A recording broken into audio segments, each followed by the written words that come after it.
देखिए, इन्हीं धमकियों और चेतावनियों के बीच ईरान भी अपनी तैयारियों को पुख्ता करने में लगा हुआ है। देश के दक्षिणी हिस्से से उसने मिसाइल लॉन्चर ऑपरेशन शुरू कर दिया है। इन मिसाइलों के निशाने पर कई ठिकाने हैं। किन किन ठिकानों को निशाना बनाने के लिए काम किया जा रहा है, यह अभी तक साफ नहीं है, लेकिन ईरान हर तरह की परिस्थितियों का सामना करने की तैयारियों में जुटा हुआ है।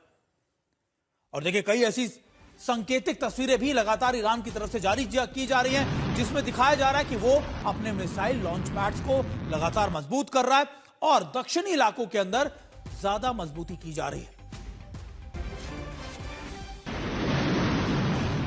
और देखिए, लगातार हम आपको बता रहे हैं, दक्षिणी इलाके यानी खास तौर पे स्ट्रेट ऑफ हॉर्मुज हो, बंदर अब्बास के इलाके, इन इलाकों के अंदर ईरान की तरफ से ज्यादा कोशिश की जा रही है। और देखिए, आपको इससे पहले भी बताया कि इस्फहान के आसपास के इलाकों में भी ईरान की तरफ से संकेत दिए गए थे कि वहां पर भी जो IRGC है वो अपने जो इन्फेंट्री रॉकेट यूनिट्स है उनकी मुस्तैदी को बढ़ा रही है। लगातार वहां पर और ज्यादा मजबूती की हुई है। और इसी बीच लगातार जब अमेरिका धमकी दे रहा है, ये खबरें सामने आ रही है कि देखिए, ईरान ने अपने इन इलाकों के अंदर अपने लॉन्च पैड्स को, अपने मिसाइलों को, लगातार साइलोस को और ज्यादा मजबूत करना शुरू कर दिया है। यानी आप मान के चलिए कि ईरान पूरी कोशिश में है कि अगर कभी भी कोई बड़ा युद्ध छिड़ता है तो फिर वो बड़े युद्ध का आगाज वो भी कर सके। अब सवाल यह है कि अगर अमेरिका ईरान जंग किस मोड़ पर आकर खड़ी हो गई, क्या युद्ध फिर से शुरू होने वाला है या फिर दोनों के बीच कोई बड़ी डील हो सकती है, कोई सहमति बन सकती है? हॉर्मुज का क्या हाल होगा? नाकेबंदी हटाने के लिए क्या अमेरिका तैयार हो जाएगा? इन तमाम सवालों के जवाब ढूंढने के लिए सबसे पहले आपको एक रिपोर्ट दिखाते हैं।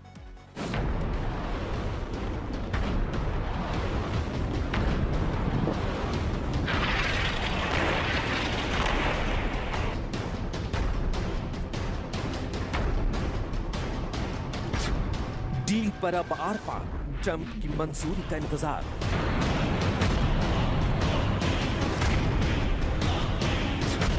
खत्म होगा हॉर्मुज में हाहाकार, न्यूक्लियर पर सहमति का इंतजार।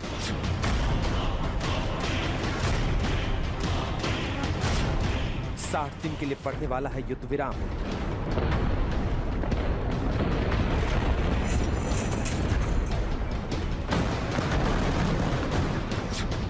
जंगी जहाज की तबाही पर बोला यूएस, झूठा है ईरान।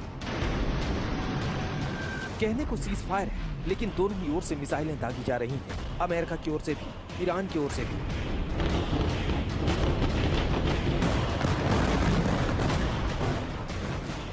युद्ध विराम के उल्लंघन के आरोपों के बीच बमों की बरसात एक बार फिर शुरू हो चुकी है।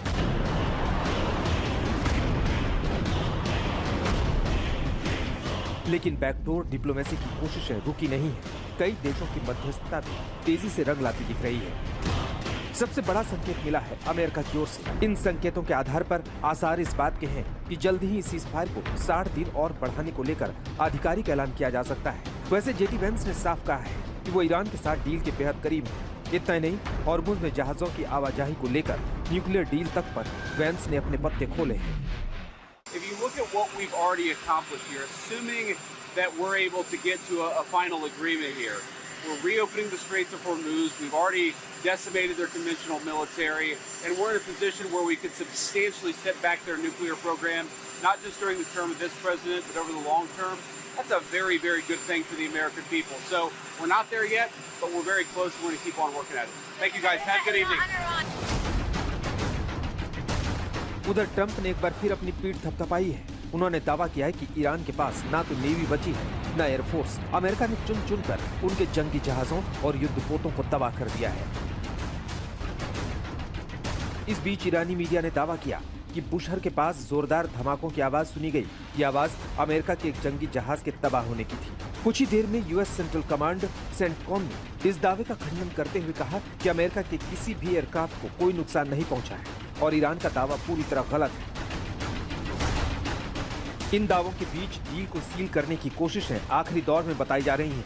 अमेरिका और ईरान के बीच समझौता करीब करीब तैयार हो चुका है और इनमें हॉर्मुज से जहाजों की आवाजाही फौरन शुरू करने और अमेरिकी नेवी की नाकेबंदी को ईरानी बंदरगाहों से हटाने का प्रस्ताव शामिल है। इन दोनों शर्तों पर मुहर लगने के बाद ही ईरान के परमाणु मिशन पर सहमति के लिए बातचीत आगे बढ़ाई जाएगी। आज तक ब्यूरो। डोनाल्ड ट्रंप हर बार इस बात को दोहरा रहे हैं कि देखिए, हमने ईरान की कैपेबिलिटीज को खत्म कर दिया, उसके पास कोई मिसाइल नहीं। लेकिन फिर भी अमेरिका की खुद ही की मीडिया ही लगातार इस बात की पुष्टि कर रही है कि ईरान के पास अब भी वो कैपेबिलिटीज है। अब आपको ईरान के उस मिसाइल भंडार के बारे में कुछ जानकारी देने की कोशिश करते हैं जो लगातार अमेरिका मीडिया ने ही सार्वजनिक की है, और ये बताने की कोशिश की है कि एक बार फिर से ईरान जो है अपनी जो साइलोज हैं उन तक पहुंचने में कामयाब साबित हो रहा है, और अमेरिका के जो जितने भी अटैक थे वो निष्क्रिय हुए। अब 8 मई की तस्वीरें हैं, बख्तरान की ये तस्वीरें हैं। देखिए 1 अप्रैल की तस्वीरें हम आपको दिखा रहे हैं। ये CNN के हवाले से ये तस्वीरें, सैटेलाइट तस्वीरें जारी की गई है, जिसका मकसद था कि आपको ये दिखाना कि आखिरकार इस समय वहां के ताजा हालात कैसे। दोनों तस्वीरें, पहली तस्वीर हम आपको दिखा रहे हैं 1 अप्रैल 2026 की, और दूसरी तस्वीर 8 मई 2026 के। सबसे पहले हमारी बमबारी में सब कुछ बर्बाद हो गया, ये अमेरिकी दावे हैं जो अमेरिका के राष्ट्रपति डोनाल्ड ट्रंप से लेकर उनके वाइस प्रेसिडेंट, उनके आप कह सकते हैं तमाम बड़े नेता कहते आए हैं। अब जमीन के नीचे नहीं हुआ कोई नुकसान, ये ईरान का दावा है। ईरान कहता है कि देखिए हमें जमीन के नीचे कोई नुकसान नहीं हुआ, हमारे साइलोज, हमारे यूरेनियम एनरिचमेंट इतने ज्यादा अंदर है, डीप इनसाइड है कि उसको नुकसान हो ही नहीं सकता।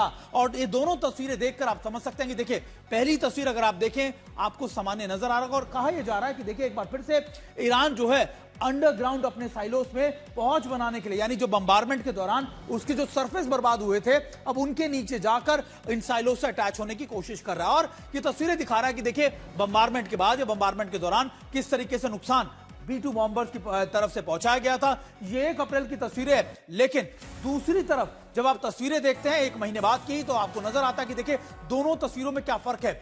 यहां पर ईरान ने इन पूरे इलाकों को सामान्य कर यहां पर अपने साइलोस तक पहुंचने की कोशिश की है, और दूसरी तरफ जो बम्बारमेंट की गई थी उससे नुकसान की तस्वीरें भी दिखाई गई। लेकिन सबसे बड़ा सवाल यही है कि आखिरकार इन बैलिस्टिक मिसाइलों को, या फिर आप कह सकते हैं बैलिस्टिक मिसाइलों और क्रूज मिसाइलों को लॉन्च के लिए तैयार कर रहा है ईरान। ये CNN के हवाले से खबरें मिल रही है, और CNN कह रहा है कि देखिए अब भी उसकी तैयारियां पुख्ता है, जमीन के ऊपर हुआ था नुकसान, ये अमेरिका ने कहा, और बुलडोजर और ट्रकों के से फिर बनाए गए हैं एंट्री और एग्जिट पॉइंट्स। ये देखिए जो बर्बाद की गई जगह थी उनके एंट्री और एग्जिट पॉइंट्स को दोबारा से ईरान ने कैसे ठीक कर लिया, उनको रिपेयर कर लिया है, और ये अमेरिका के लिए बड़ी चुनौती है, क्योंकि अमेरिका बार बार कहता है सालों लग जाएंगे ईरान को उन न्यूक्लियर एनरिचमेंट तक पहुंचने के लिए, और वो कैपेबिलिटी सिर्फ और सिर्फ अमेरिका के पास ही है, लेकिन ईरान ने दोबारा से उन इलाकों को रिपेयर कर लिया।